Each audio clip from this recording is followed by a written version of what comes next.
¿Qué tal el desayuno? Tremendo, ¿no? ¡Wow! Qué bien que se come. Padre, te damos gracias por tu amor, por amarnos con ese amor con que nos amaste y nos atrajiste a ti. Señor, queremos oír tu voz en esta mañana, comer de ese alimento que tú preparas para tus hijos, ser fortalecidos, dirigidos por tu Espíritu, nuestra mirada puesta en el destino al que nos has llamado. Señor, aquello que es imposible hacer con voces humanas, lo que a ti te agradó hacer ya no por sabiduría humana, sino por tu poder. Nos entregamos a ese poder, a esa extraordinaria experiencia que tu evangelio anuncia, en el cual se despierta en nosotros la pasión por conocer, por ir a la verdad, por crecer en tu verdad. Padre, gracias por la obra de tu Espíritu en cada uno de mis hermanos. Esta mañana es evidencia a nuestros ojos de esa obra, Señor, de que tú tienes cuidado de cada uno de nosotros y que tu Espíritu es el que hace la obra. Y aquel que empezó la buena obra la va a terminar en todos nosotros. Te adoramos y te exaltamos en el nombre de Cristo Jesús. Amén y amén. El día de ayer comenzamos leyendo Efesios capítulo 4 y dice, yo pues preso en el Señor, les ruego que anden como es digno de la vocación con la que fueron llamados. Quiero esta mañana hablarles un poquito de esa palabra, vocación. Cada vez que voy conociendo un poco más acerca de la excelencia del Evangelio, de la pureza del Evangelio, de la gloria del Evangelio de Jesucristo, se despiertan diferentes sensaciones. En primer lugar, cierto grado de enojo y de bronca de no haberlo entendido antes. Y a veces cuando digo esto, algunas personas dicen, ¿y si a usted le pasa, pastor, que imagínese, ¿no? Si le pasa a usted, pastor, que su padre es pastor, sus abuelos eran, miren, mis abuelos por parte de madre eran pastor, de parte de padre también eran pastor, o sea, y sin embargo, esto no pasa, la distracción de nuestra generación no pasa por ser hijo de o de haber estado en una iglesia o no. Somos una generación que el cristianismo nos llega a todos de una forma u otra. Todos hemos estado expuestos a formas de evangelio desde nuestra infancia, porque pertenecemos a una sociedad llamada cristiana. Y lamentablemente creo que como no importa ya de qué rama usted venga, si usted es católico, si su familia eran católicas, testigos de Jehová, evangélicos, pentecostal, libres, bautistas, adventistas, no importa. Todos nosotros hemos sido expuestos a formas de evangelio que de alguna manera expresan grados de infancia, de inmadurez, de falta de entendimiento. Esto no tiene que ser para nosotros un fastidio oír esto, porque si realmente queremos entregarnos a la pericia del Señor y a la del Espíritu en nuestras vidas, necesitamos oír claramente cuál es el diagnóstico que el Señor tiene con nosotros. Y eso requiere altos grados de humildad y de confianza en Dios. No en una persona, sino en Dios. Confiar en Él.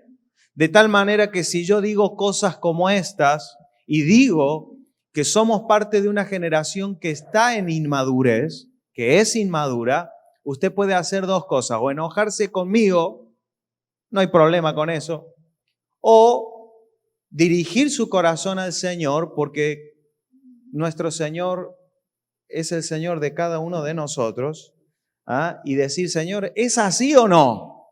Para esto nos ha sido dado el Espíritu Santo, para que haya certeza en nuestro corazón y esa confirmación donde el Señor dice, sí, están inmaduros. Y eso no tiene por qué ofendernos. ¿sí? Nadie va al médico para decirle qué tiene que recetarnos el médico, ¿no? Usted no va al médico a decirle, mire, yo quiero que me diga que mi dolor de cabeza es porque mi esposa me habla mucho, ¿no? Y quiero que me recete un fin de semana en, no sé, en Cancún, ¿no es cierto? No. O sea, el médico va a decir, deje que yo le voy a dar el diagnóstico, por ejemplo, ¿no es cierto? Entonces, de esa misma manera, yo creo que muchos cristianos van a Dios sabiendo demasiado. Vamos a Dios sabiendo demasiado, tratando de decirle a Dios cómo ser Dios. ¿Qué tiene que hacer para convencerme a mí? ¿Qué tiene que hacer para que a mí me guste su evangelio? No, más bien necesitamos alto grado de humildad. Y no me canso de decir al Señor, Señor, soy ignorante, soy ciego, todavía no veo, soy un niño, porque prefiero y me gusta cuando mi Padre Celestial me dice, bueno, ya no estás tan chico, vamos, va, a que creyéndome maduro, el Señor tenga que humillarme y decirme, no te creas que estás tan maduro. Prefiero que nos humillemos de más. Y el diagnóstico del Espíritu en esta generación requiere. Pero les decía que cuando voy descubriendo más del Evangelio, sí están esos niveles de enojo, pero al mismo tiempo está esto que es inspirador para nuestro corazón y para nuestra alma, de saber de que si hasta ahora las formas de evangelio que hemos abrazado y no han producido el fruto que se esperaba, de pronto descubrimos de que estaba con algún tipo de distorsión, de mezclas, despierta en nosotros esta esperanza de ver el resultado que el evangelio anuncia. Y esto es lo que hace al evangelio que predicamos, es detectar qué se espera. Cuando Jesús dijo, señores, cualquiera que se enoje contra su hermano, lo que él está haciendo es anunciar, no está añadiendo algo a la ley, porque la ley decía no matarás. Pero él decía, ustedes oyeron que fue dicho no matarás, mas yo les digo que cualquiera que se enoje contra su hermano, aparentemente Jesús lo que está haciendo es elevar las exigencias de la ley. No. Lo que él está haciendo es anunciar lo que vendría después de la cruz. Él me está diciendo que por causa del amor de Dios impartido ya no en una ley, sino en la naturaleza de Cristo en mí, mi alma sería gobernada de tal manera por el amor de Dios que ya el enojo no sería un gobernante que me mantiene sometido. Eso dice el Evangelio. No sé si usted lo oyó, pero si oímos atentamente, a ver qué dice, lo que está diciendo, no sé si acá pasan esos megáfonos que venden cosas a la gente por la calle. No sé qué dice, ¿viste? ¿Qué vende? ¿No? Algunos oyen así el Evangelio, ¿no? Le pasa de lejos. Ahora, si después de oír el anuncio del Evangelio, uno, a ver, pará, ¿qué está diciendo? Que vendo escoba, vendo escoba, batería, compro batería vieja, ¿no es cierto? Amados, perdonen el ejemplo que acabo de poner, pero si oímos atentamente, el Evangelio anuncia un efecto en nuestras almas también. La libertad, el descanso, hallarán descanso para vuestras almas, dijo Jesús. Un alma gobernada por Dios, porque ¿de qué sirve que yo hable del reino de Dios si cuando yo vaya a mi casa me gobierna el enojo, la amargura, las frustraciones? O sea, yo vengo y digo, yo soy hijo de Dios y soy parte del reino de Dios. Y cuando llego a mi casa veo que de pronto me frustra tener un auto que se rompe.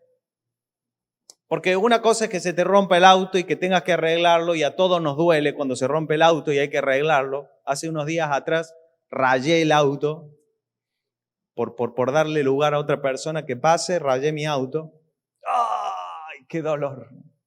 Para cómo los Los hombres tenemos esa característica de que el auto es una extensión de nuestro propio cuerpo. Así que se rayó el costado, pues, oh, me dolía acá la costilla, me dolía, ¿no? Entonces, pero claro, una cosa es que te pase eso y otra cosa es que eso sea una frustración porque ya viste a alguien que tiene un auto más lindo que el tuyo y era mi compañero. ¿Y cómo puede ser mi compañero del colegio? Anda en ese auto y mira la porquería en la que ando yo. No, o sea, no, porque yo estoy aceptando que lo mismo que gobierna al mundo, me gobierna a mí. Entonces, ¿de qué reino hablo? Ahora vienen otros predicando del reino, porque si ustedes son del reino, tienen que andar. Una vez yo oí una persona que predicaba eso. Yo, allá en el mundo evangélico, cerca de Narnia. ¿En serio, hermano? Predicaba de que para ser del reino había que tener autos caros y relojes. Esto es del reino. No, amén, no.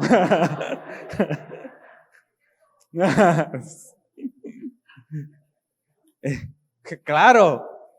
Sí, o sea, que lo mismo que gobierna el mundo, me gobierna a mí. Ahora, si yo oigo bien y el mensaje del evangelio del reino lo que me dice es que todo mi ser ha de ser gobernado por Dios. Yo quiero verlo, no sé usted. Quiero vivirlo.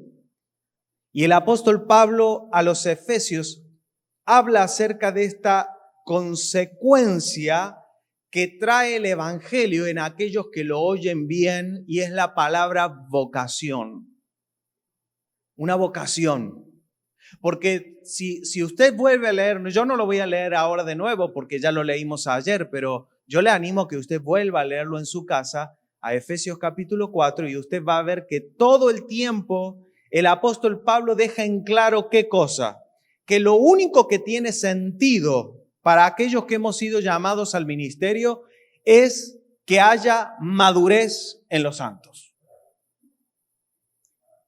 Es decir, esto está clarísimo. De hecho, lo dejamos bien claro por si acá en ese video de pronto algún pastor lo está viendo. Quizás, no sabemos. A quien llegue el Señor quizás le ponga una inquietud de alguien ver este video y decirle que es más, esto que estoy diciendo no es que aparece ahora en Efesios. En todas las cartas del apóstol Pablo, él deja en claro que si ellos no alcanzan madurez, su tarea no sirvió de nada. En todas. A los Gálatas les dijo, temo de haber trabajado por vosotros en vano. En otra carta dice, hagan todos sin murmuración y sin contiendas, sean irreprensibles hijos de Dios sin mancha en medio de una generación perversa y maligna, para que yo tenga de qué gloriarme el día del Señor. Lo que está diciendo es, si ustedes no maduran, ¿de qué me voy a gloriar? ¿Por qué? Porque nosotros que les servimos en el Señor a ustedes, no nos podemos gloriar de su salvación, no podemos. Toda la obra la hizo el Señor en la cruz. ¿De qué me voy a gloriar yo de su salvación? Ay, pero yo te prediqué del Señor. Olvídese. Eso no es así. Yo no puedo gloriarme de haber salvado a una persona. ¿Cómo puedo comparar el predicarle a alguien con el sacrificio de Cristo en la cruz? Por favor. Es como que toda la mañana alguien se pasó cocinando para darnos el desayuno y yo venga y digan, ¡ja! ¿Vieron el desayuno? Porque yo vine, ustedes comieron. No, la gloria tiene el que hizo la obra. Y la obra de la salvación solo da gloria a aquel que es autor de la salvación. ¿Hay algún acá autor de salvación? No, ¿no es cierto? Menos mal. Yo no soy autor de la salvación, es Cristo Jesús, es el sacrificio que Él hizo en la cruz la que nos salvó. El Padre entregó a su Hijo. Y sí, pero si yo no le predico, es el privilegio que el Señor te dio a ti. Si el Señor me dijo, ¿qué tienes que hacer hoy? Nada. Bueno, te doy el privilegio de que anuncies mi evangelio. Oh, es mi regalo. Me lo regaló Dios a esto. ¡Qué privilegio! ¡Qué hermoso privilegio! Ahora, estando la salvación, el Señor a mí me encomienda una labor, que es que servir a los santos para conducirlos a la madurez. ¿Me siguen hasta aquí? Si alguien de a quien yo sirvo no alcanza la madurez, lo que mi Señor que me llamó dice es, lo hiciste en vano. Lo hiciste en vano. Y debo decirles que todas las gracias ministeriales tienen el mismo objetivo. Lo único que estoy haciendo es repetirlo de Efesios, nada más que decírselo con mis palabras. Es lo mismo. Todos tienen la misma expectativa gobernante, que es ver la iglesia, porque todos nosotros fuimos llamados a expresar la iglesia, pero la iglesia no se expresa hasta que cada uno de nosotros exprese a Cristo. O sea, tenemos una iglesia, sí, porque se junta gente en un mismo lugar. Genial, es un buen inicio. Es un buen inicio. Esto es como que yo voy al gimnasio todas las mañanas y me pongo a ver cómo otros hacen ejercicio.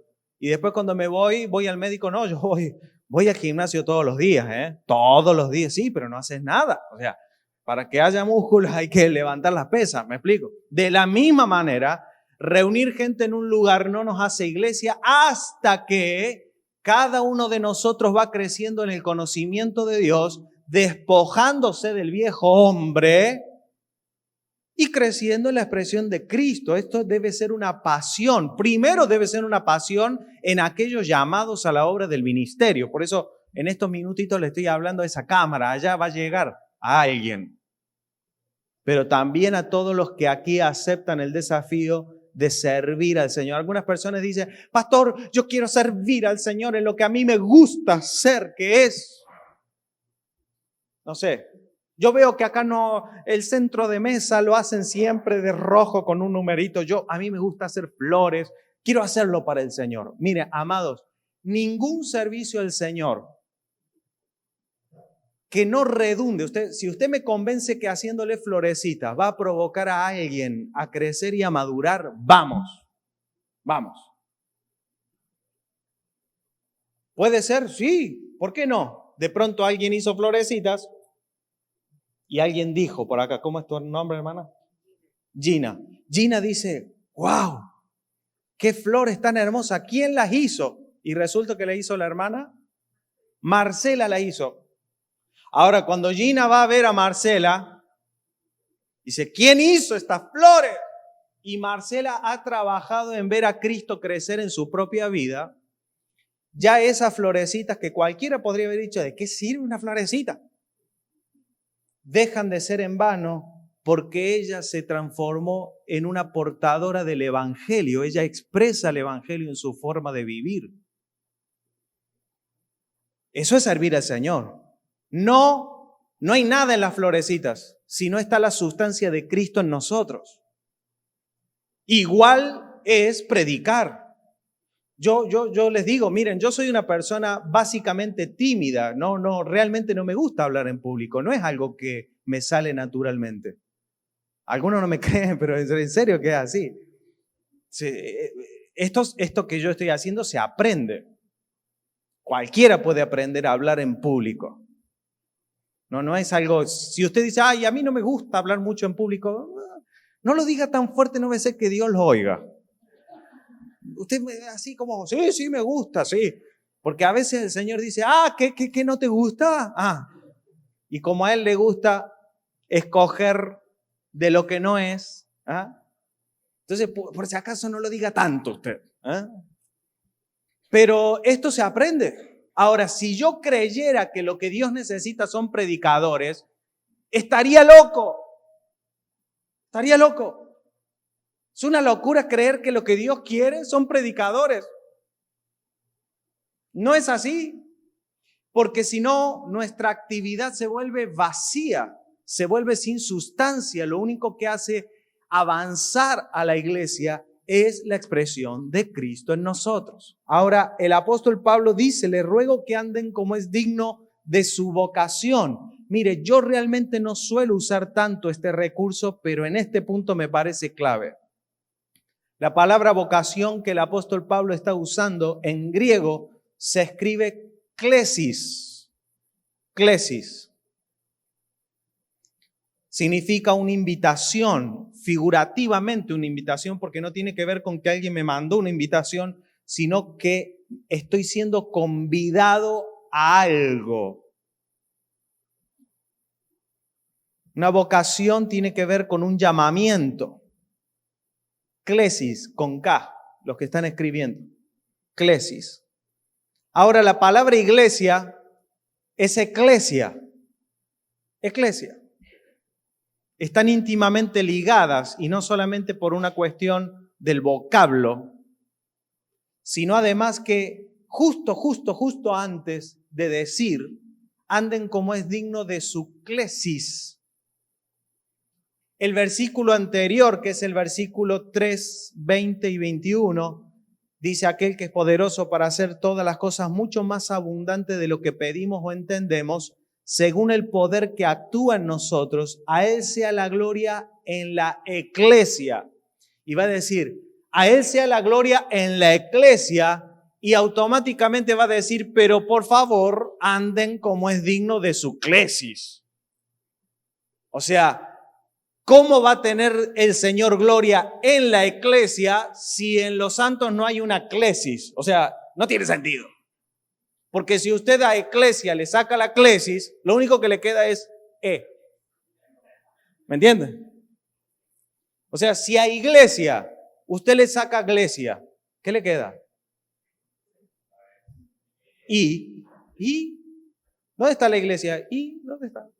No hay nada. Está vacía. O sea, tener gente en una iglesia sin vocación, sin la vocación a la cual fueron llamados, no existe. O sea, lo tenemos en nuestra manera de entender la iglesia. ¿Por qué? Porque ya venimos de siglos de instrucción y aparecimos nosotros. Yo veo que algunos se sienten ya viejos, grandes. Sí, pero históricamente hablando, usted es un bebé que apareció así. En el año 60 y 50, 81 en mi caso. Aparecí y la palabra iglesia estaba en todos lados. Acá hay una iglesia, está la iglesia católica, la iglesia de San no sé qué, de la iglesia, vamos a la iglesia, a ver, vamos a la iglesia, ¿por qué no te levantas para la iglesia? Iglesia, y se incorpora una manera de entender la iglesia y usted vaya a destruir semejante argumento. Métase. Yo crecí viendo a mi papá tratando de convencer a la iglesia. Crecí, esto estoy hablando de los años 90. En los años 90 yo oía a mi papá predicar de que la iglesia no tiene que ver con los templos. Yo lo oía. No lo apedrearon, pero estuvo cerca, ¿eh? Lo apedrearon como apedrean en el mundo evangélico. No te invito más a predicar. Imagínense los niveles de retraso generacional cuando ahora, después de que vemos que ya la gente parece que va entendiendo, ahora necesitamos revelar cuál es la verdadera sustancia de la iglesia. Ahora yo digo, si la iglesia se compone con personas con una vocación, sin vocación no hay iglesia. ¿Qué hacemos? ¿Le metemos a la gente una vocación? No, lo que hacemos es anunciar bien el evangelio. Porque cuando anunciamos, solo cuando anunciamos bien el evangelio, se despierta en las personas una vocación. Una vocación. Es la vocación de un llamado de Dios. Un llamado. ¿Qué es esto de andar como es digno de una vocación? Mire, supongamos que a usted le dicen, mire, le vamos a tener que hacer una pequeña cirugía, porque a usted le duele el abdomen. En ese lugar significa que le vamos a tener que quitar el apéndice. Y usted le dice al doctor, me duele mucho, así que opere ya. ¿No es cierto? y aparece el doctor con una faja de esas que usan los albañiles, destornillador, martillo, un serrucho colgándole de este lado, ¿me entiende? Las manos todas grasientas, y dice, venga que lo voy a operar. ¿Usted se operaría así? ¿Se operaría o no? Es un carnicero que me salí en parte de acá, ¿me entiende? O sea, si hay una vocación, hay una dignidad de esa vocación. Una dignidad. Esto está claro, en todos los aspectos de la vida hay una dignidad. Como así tampoco usted contrataría a un albañil a su casa que llega con todas las herramientas impecables.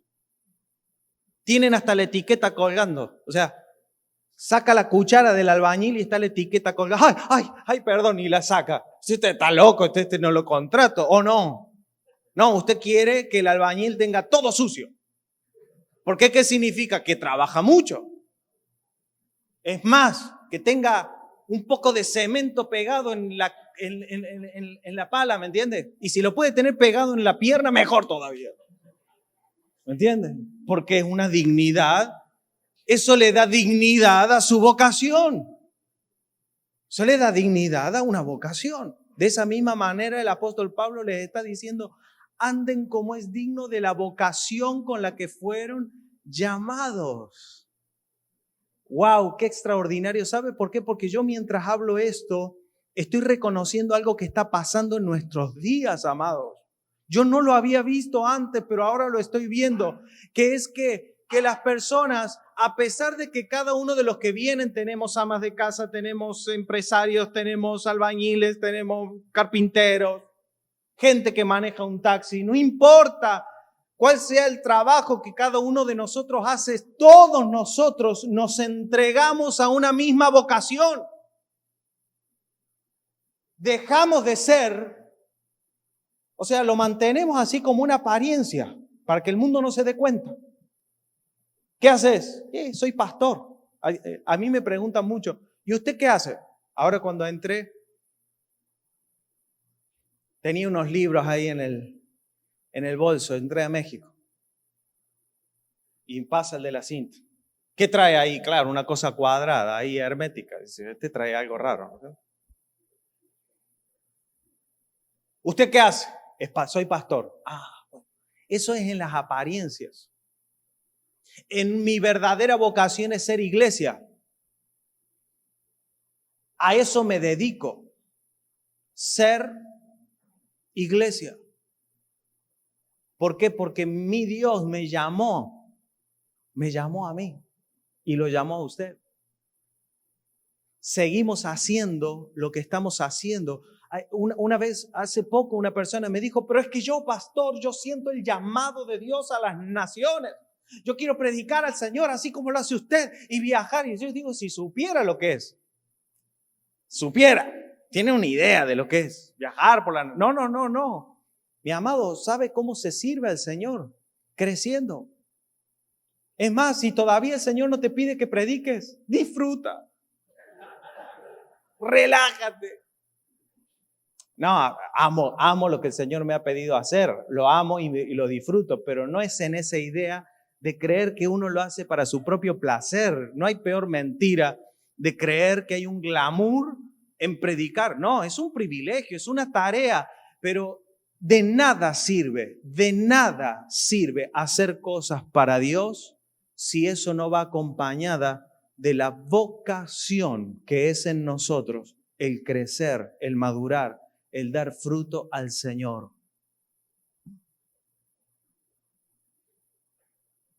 Y cuando uno va entendiendo más esto, me inspira que mi esposa me diga, y salen online, me oye todos los días, ¿para qué quiere oírme? ¿Para qué me quiere oír a mí? ¿Para cómo es feriado? Y están, pero no podemos oír lo que estás predicando, ¿para qué quiere oír? Pero de alguna manera yo digo, si mi esposa quiere oírme, wow, algo se ve que algo estamos haciendo, porque de nada sirve que yo esté predicando lo que un versículo bíblico dice pero mi vida no está embarcada en expresar al Señor día a día, hora a hora, porque mi vocación no es ser predicador, es ser iglesia. Ser iglesia. Ahora, si yo amo el ser iglesia y mi pasión es ver la iglesia, lo que se debe despertar en todo hijo de Dios. Pastor, ¿por qué no se despierta? Más bien lo que buscamos, lo que busca el mundo religioso, es que la gente quiere que usted sea pastor. ¿Y qué significa? Que esté ahí. Una vez una persona me dijo, pastor, ¿cómo puede ser que usted no hace las células todas las semanas? Digo, pero si cuando la hacíamos vos no venías. Ah, bueno, pero me gusta que la hagan. O sea, me está diciendo, yo quiero que usted esté ahí aunque yo no vaya. ¿Me entiende? Pastor, ¿por qué no tenemos reuniones todos los días? ¿Por qué? Porque ¿sabe qué está pensando esa persona? Es decir, si a mí se me antoja venir el jueves, yo lo quiero que usted esté ahí, paradito, ¿no? Con la sotana puesta.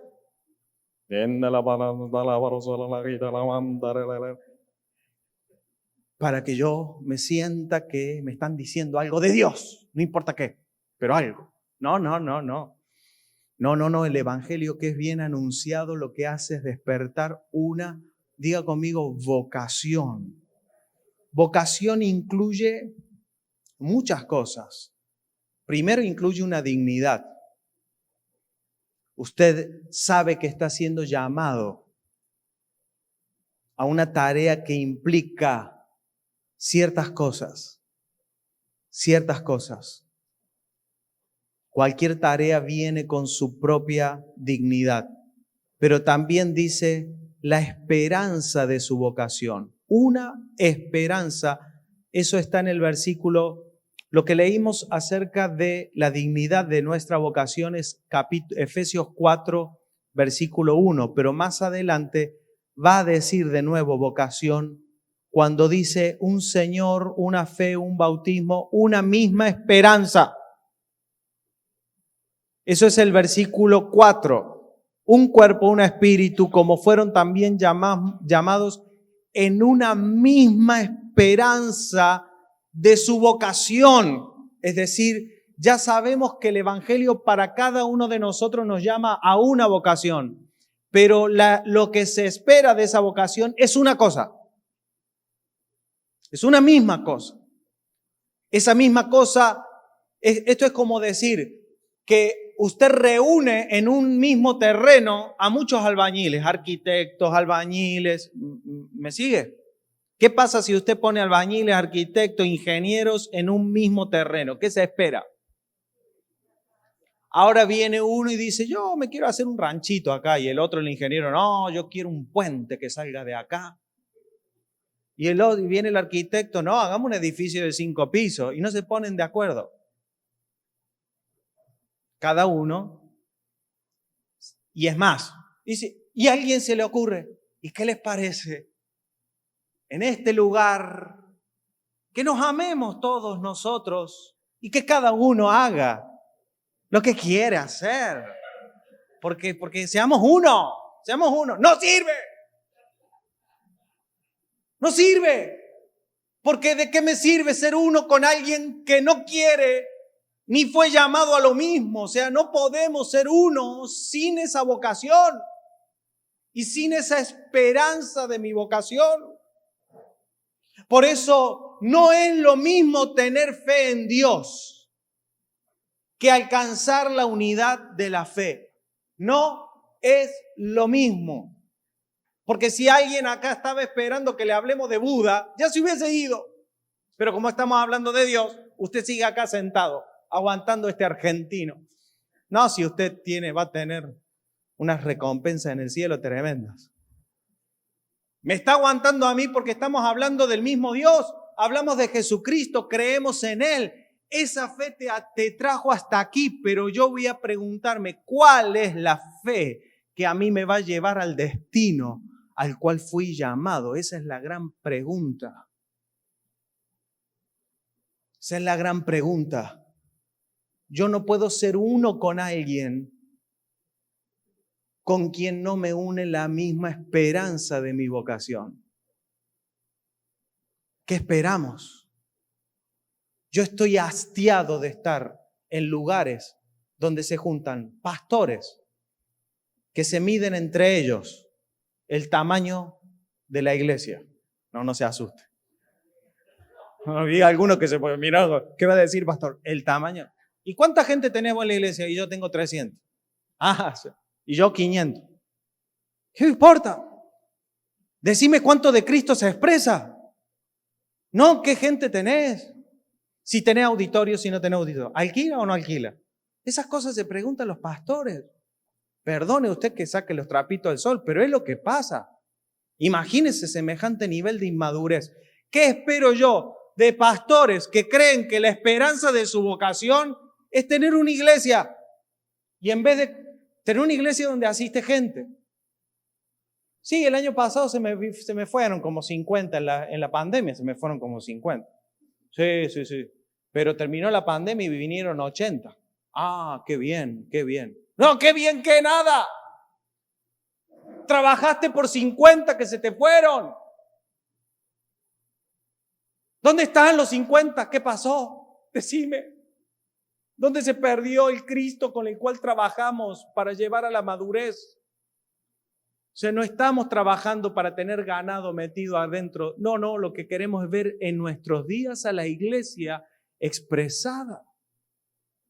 Y no solo pastores que lo entiendan, sino que cuando anunciamos bien el evangelio, algo poderoso comienza a suceder en las personas. Este es el poder que yo amo ver en mis días expresarse, que en aquellos llamados a la salvación se despierta una pasión incontenible por ver a Cristo expresado en su vida. Es una pasión, es una vocación. ¿Ha visto una persona con vocación? ¡Qué hermoso que es! ¡Qué hermoso, porque usted no le tiene que decir, bueno, usted acá tiene que atender bien. No, lo hace con vocación. Ama hacer lo que está haciendo. Se siente pleno. Esa persona siente que el hacer eso es su plenitud. De esa misma manera, hacer iglesia tiene que ser nuestra plenitud. Aunque eso implique niveles de dolor, aunque eso implique a veces tener que resolver situaciones. Yo no quiero ver más en mi vida a hermanitos que usted los tiene que salir a buscar a la casa porque se peleó con fulanita de tal. Es que yo quería servir el desayuno y me sacó la cuchara. Y sirvió el desayuno. No pasa acá, yo sé, no crean que estoy contando una intimidad. No. En Argentina pasan estas cosas. Se peleó con una hermanita, ya no viene más a la iglesia. Para colmo, si usted va y trae a esa hermanita que se fue, se va la otra. ¿Me entiende? Usted tiene que ser pastor en eso, de esa cosa que le llamamos iglesia. Entonces, ¿qué hago? Traigo a la hermanita que se fue y que se vaya esta y usted empieza a pensar. A ver, ¿cuál es la que pone el diezmo más grande? No es cierto. No, eso pasa allá, cerca de Narnia. Claro, pero ahí la pregunta es, mi pregunta es, no es qué pasó, ¿por qué se fue la hermanita? No, la pregunta es, ¿qué evangelio estoy predicando? Porque si el evangelio que predicamos es el evangelio del Señor, lo que se debe producir es esa pasión incontenible de saber que en lo único que yo puedo estar pleno es ver a Cristo expresado en mí, y eso inevitablemente hará que la iglesia en mis días se dé a conocer. Mientras tanto está oculta. ¿Oculta en qué? En capas de humanismo, en capas de cosas vanas, en capas de vanidades. Oculta está la iglesia. En capas de ritos, en capas de actividades terrenales. Claro, el mundo dice, ¿dónde está la iglesia? Ahí están. ¿Por qué? Porque día domingo, gente que va a un mismo lugar, más o menos bien vestida, domingo a la mañana, hay una iglesia. Es más, si usted ve domingo a la mañana, sale y ve a dos personas caminando así, bien vestidas, usted dice, ¿dónde hay una iglesia acá? ¿O no? ¿O no? Yo no sabía que había una iglesia acá. Tremendo.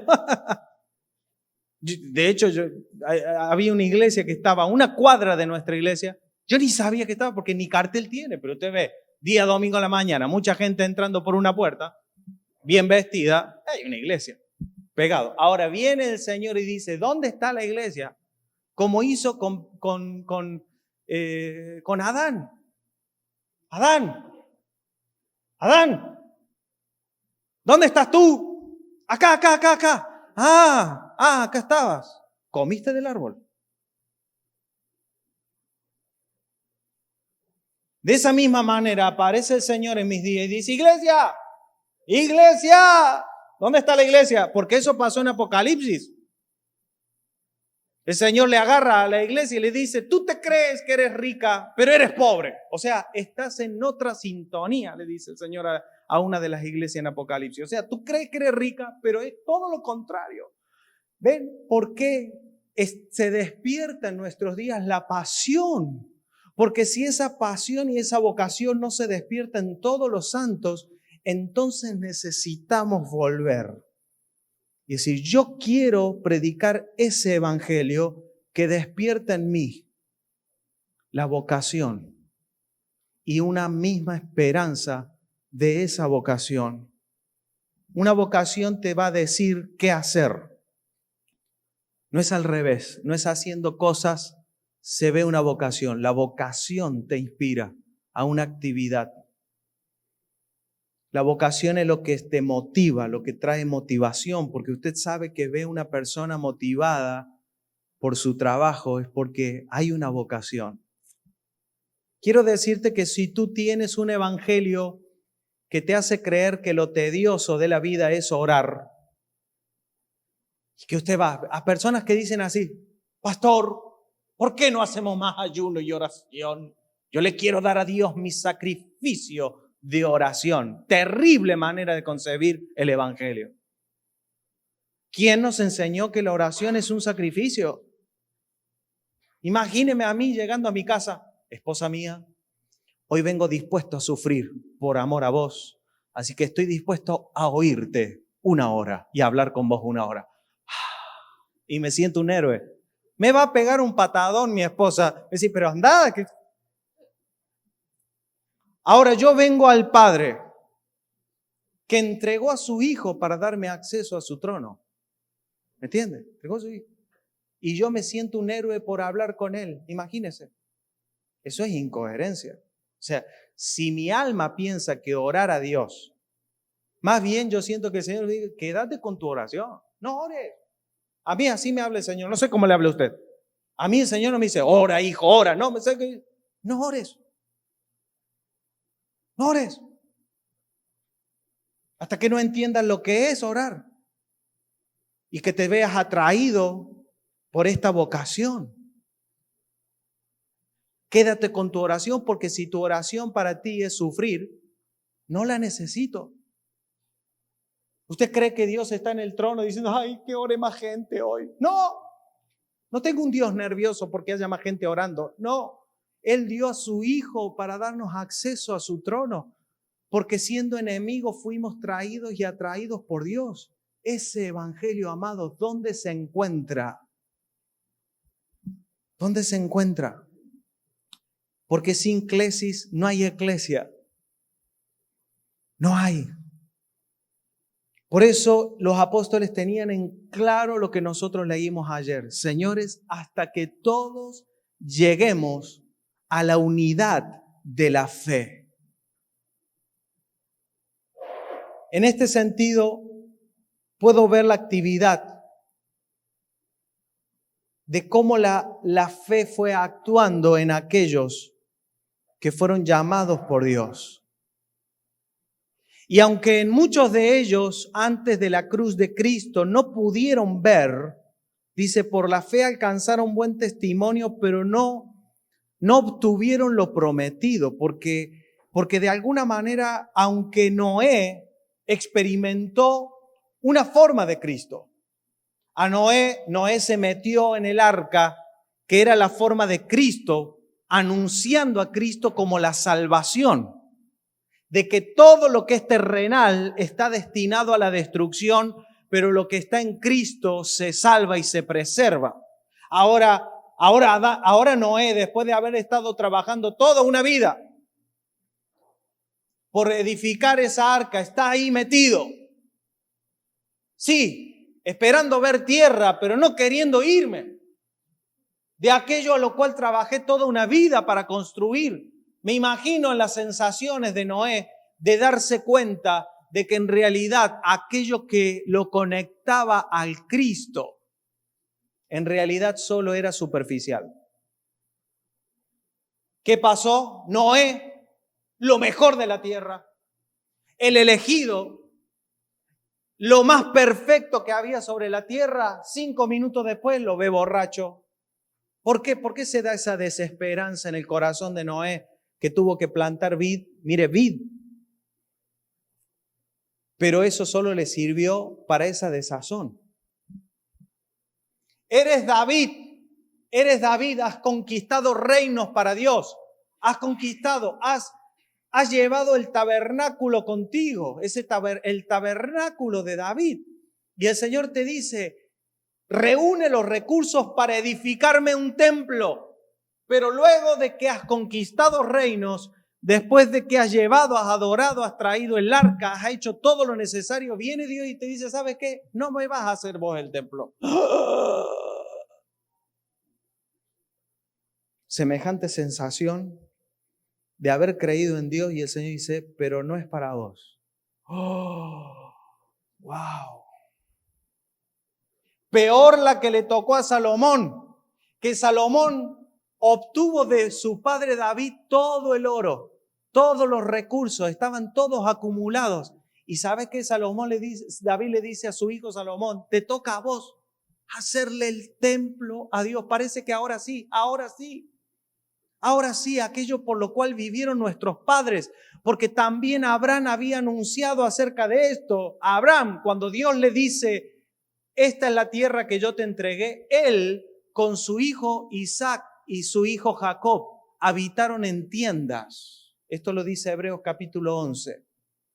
¿Qué dice? Que ellos habitaron en tiendas porque esperaban que ver la ciudad, cuyo arquitecto y fundador es Dios. Es decir, ellos prefirieron la incomodidad. Es decir, no hagamos casa porque tenemos que encontrar la ciudad. Sígame en este pensamiento. No hagamos casa, no hagamos palacios, aunque la tierra es nuestra, nos quedemos en tiendas, hagamos carpita y movamos la carpa. ¿Por qué? Porque ya viene la ciudad. Digan conmigo la ciudad. ¿Qué ciudad quería ver Abraham? ¿Egipto? No. O sea, Abraham estaba seguro que si Dios le había dado una tierra, en esa tierra había una ciudad. Y esa ciudad estaba edificada por Dios. Lo que Abraham estaba buscando era la iglesia. Sión celestial, la ciudad de Dios. Estaba buscando Abraham la iglesia, no la encontró. Por eso él decidió habitar junto con Isaac y con Jacob en tiendas en la tierra que era de ellos. Habitar como un extranjero en una tierra propia. ¡Wow! Y ahora viene David y dice, por fin, le vamos a hacer templo a Dios. Viene Salomón, le entrega todo el oro. Salomón dice, tengo toda la sabiduría, tengo toda la ciencia, tengo toda la inteligencia, tengo todos los planos que dejó Dios, todas las riquezas que me dejó David, mi padre. Están preparados los bosques para la madera que se necesita. Está el oro acumulado. Ahora edifica el templo a Dios cuando se da cuenta de que no era eso. Y el Señor les revela a ellos de que solo eso era un anuncio de lo que iba a venir. Nada más. ¿Por qué cree usted que Salomón escribe Eclesiastés? ¿Qué escribe? Eclesiastés. Diciendo, vanidad de vanidades, todo es vanidad. Y él se da cuenta que aquello que estaba siendo anunciado no era para él. Pero viene Cristo. Viene Cristo, se entrega a sí mismo en la cruz y Él dice, edificaré mi iglesia. En esa cruz Él edificó la iglesia. Él hizo su iglesia en esa cruz. De la misma manera que Adán fue adormecido, como anunciando la muerte de Cristo, y de su costado fue tomado para hacer a la mujer. De esa misma manera, cuando el Señor estaba en la cruz, ¿dónde entró la lanza? En su costado. La muerte del Señor significó la edificación de la iglesia. Fuimos tomados de Él, según nos escogió en Él desde antes de la fundación del mundo, para que fuésemos santos y sin mancha. ¡Ay, esa es la hora! ¡Ah, tremendo! Ya termino. Diga conmigo, iglesia. Amados, necesitamos encontrar cuál es la palabra del Evangelio que despierta en nosotros lo que es espiritual. No podemos presentar un Evangelio que nos atraiga con las mismas cosas que gobierna el mundo. Por eso predicamos la palabra de la cruz, porque la palabra de la cruz contiene el poder para despertar en nosotros lo que es verdadero. La palabra de la cruz no viene a convencernos. Por eso dice el apóstol Pablo que en la sabiduría de Dios, el hombre no conoció a Dios mediante la sabiduría. Es por eso que al Señor le agradó salvarnos por la locura de la predicación. ¿Sabe por qué? Porque yo puedo predicarle a usted, pero no le puedo dar una palabra viva. No puedo, yo solamente puedo predicar. Pero ¿quién es el que da palabra de vida? Cristo. Cristo. Entonces yo estoy haciendo una locura, queriendo darle a usted una palabra que no puedo darle. Pero ¿qué sí puedo hacer? Ser fiel a aquel que me llamó y me dijo, anuncia mi cruz. Anuncia la palabra que yo vengo a decir. ¿Y yo qué vengo a decir? A ofrecer algo que nadie vino a buscar. Ofrecemos algo que nadie vino a buscar. Por eso dice que Él es poderoso. Lo que leímos. Efesios capítulo 3, verso 20. Y aquel que es poderoso para hacer todas las cosas mucho más abundante de lo que pedimos o entendemos. Ese es el poder que hay escondido en el Evangelio. Es un poder que actúa en nosotros no por algo que yo pedí o por algo que yo entendí. Aleluya. Aquí está la fe que nos va a trasladar a la madurez. No es la fe de decir, Señor, yo creo que tal cosa o tal otra. No. Es una fe que nosotros no sabíamos que estaba en nosotros. No sabía. Está mal que yo crea que Dios me va a sanar de una enfermedad. Está bien, está perfecto. Pero hay otra fe. Hay otra fe actuando en nosotros. ¡Wow! La fe de ver la iglesia en mis días. Todavía no se despierta mucho de eso. Todavía hay mucha gente que le gusta traer el pedido de oración en un papelito para ponernos en el buzón. Yo así crecí viendo esos buzones llenos de papelitos. Y mientras más papelitos. Para colmo había un programa de televisión en los años 90 donde una mujer sacaba un papelito del buzón y se ganaban premios. Entonces yo decía, en una de esas viene un ángel, saca un papelito de la oración. ¿Quién pidió trabajo para el hijo? Ah, ahí está concedido. No. ¿Me entiendes? O sea, era la lotería de los pedidos de oración. Y ahí acumulando. ¿Por qué? Porque claro, ¿qué evangelio tengo si no le puedo pedir algo a Dios? Es que justamente el evangelio trata de algo que Él nos concedió. No trata de vengan a preguntarme y pedirme cosas. No, vengan porque yo los he llamado a una esperanza. Yo los he llamado a aquel que es poderoso para hacer mucho más. Algunos usan ese versículo pensando de que lo que está hablando es que yo le voy a pedir al Señor un autito mejor y Él me va a dar un 0 kilómetro. No, no habla de eso. Y yo le voy a pedir al Señor que me dé un esposo más o menos bueno y Él me va a dar un príncipe azul.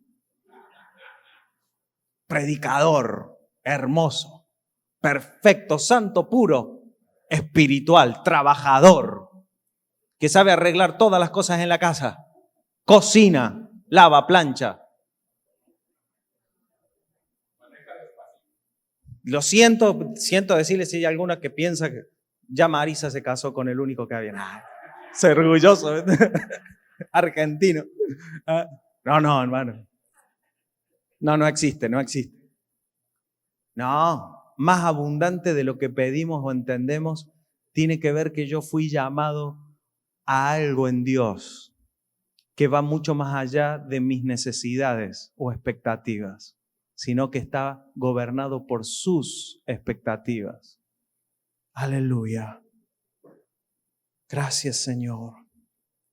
Predicamos un evangelio donde el Cristo que predicamos se presenta sin atractivo para que le deseemos. Ahí está la fe. Ahí está la fe. Porque de otra manera, si no, lo que sucede es que terminamos ignorando al Señor. Pasa delante nuestro y lo ignoramos. Porque este evangelio nos ofrece a Cristo como alimento. Jesús dijo, mi carne es verdadera comida. Ahora, si yo a Cristo lo quiero para que me haga un bien o un beneficio, no es lo que estoy haciendo es ignorar a Cristo. Lo ignoro. ¿De qué manera, Pastor Abel? Lo ignoro porque Jesús, calmándome la tormenta, ¿qué no está haciendo Jesús mientras me calma la tormenta? No está muriendo por mí. Pero cuando Jesús anuncia el evangelio, dice, mi carne es verdadera comida, anunciando su cruz. Por eso dijo, este es el nuevo pacto en mi sangre, porque para que mi cuerpo se vuelva pacto tiene que ser partido. Y ustedes tienen que comer.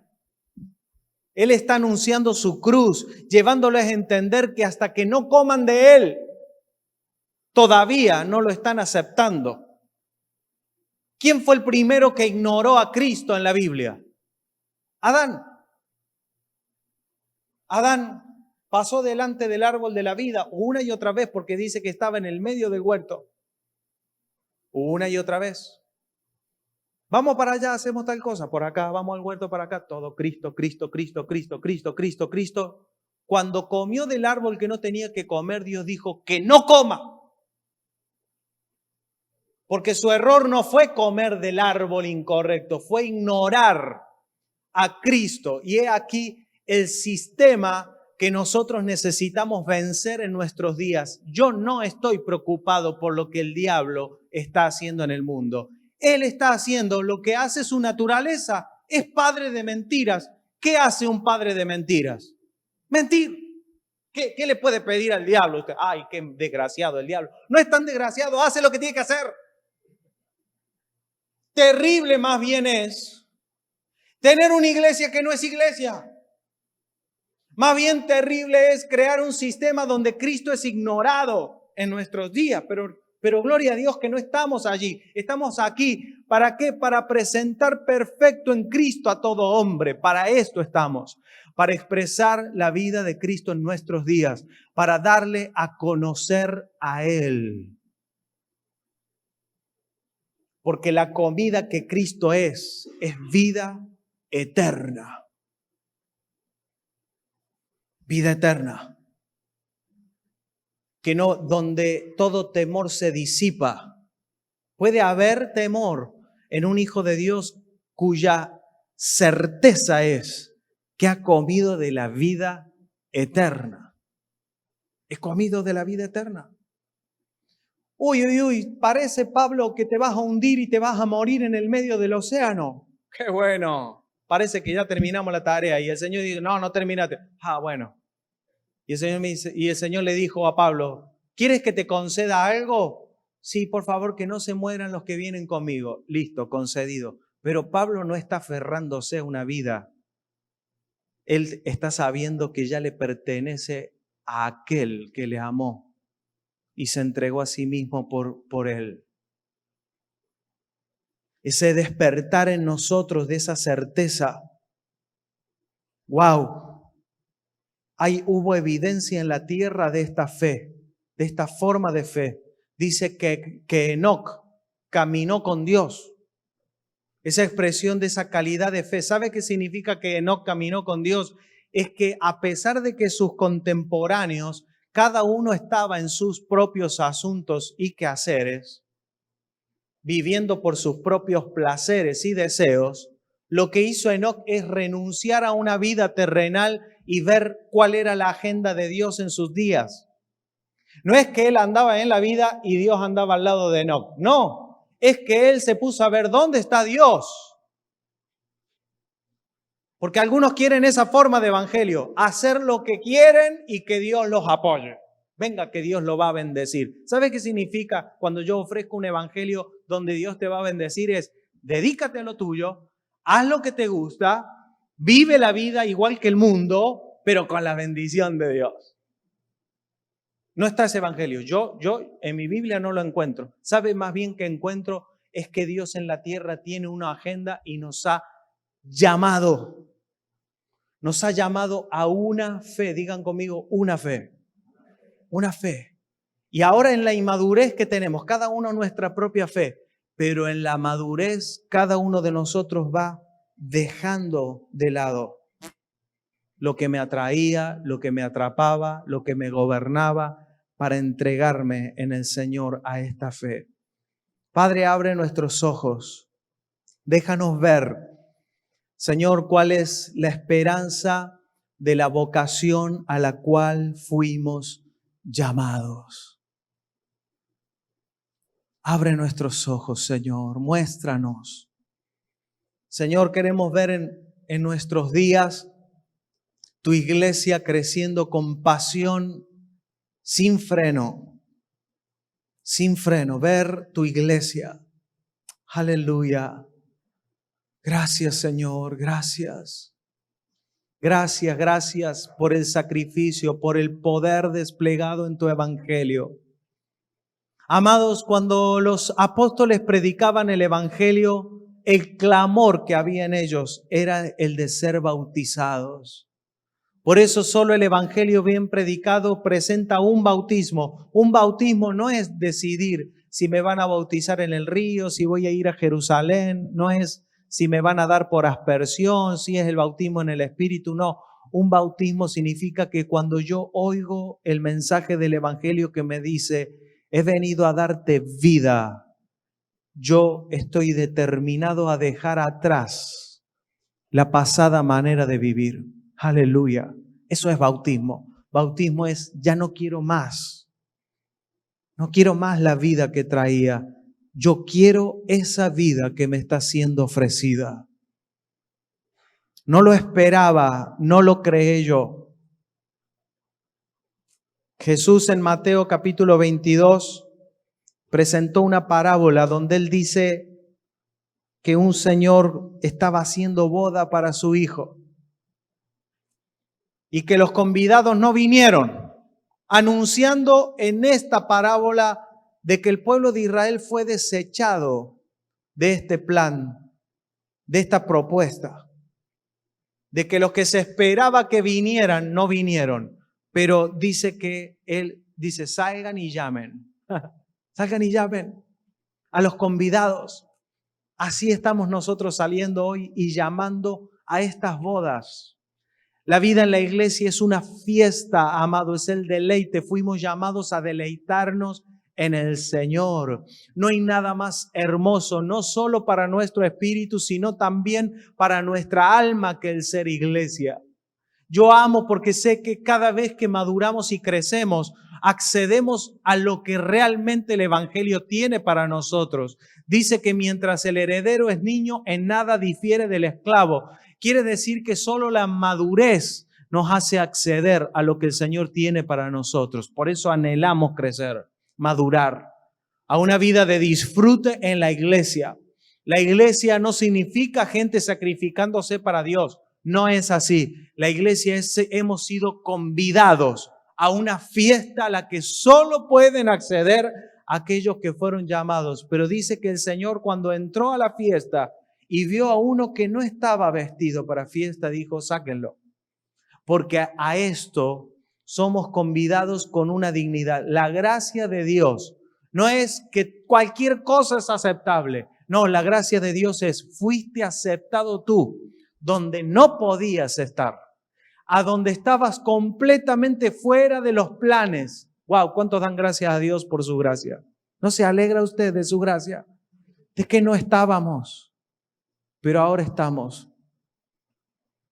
De que estábamos muertos, pero Él nos dio vida.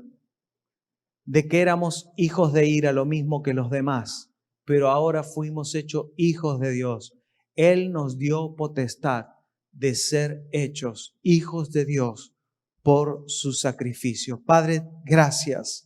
Gracias por esta verdad. Te adoramos, te exaltamos, Señor. Que sea esta palabra una semilla que con fuerza encuentre en nosotros todo lo necesario para echar raíces y crecer en el nombre de Cristo Jesús. Amén y amén.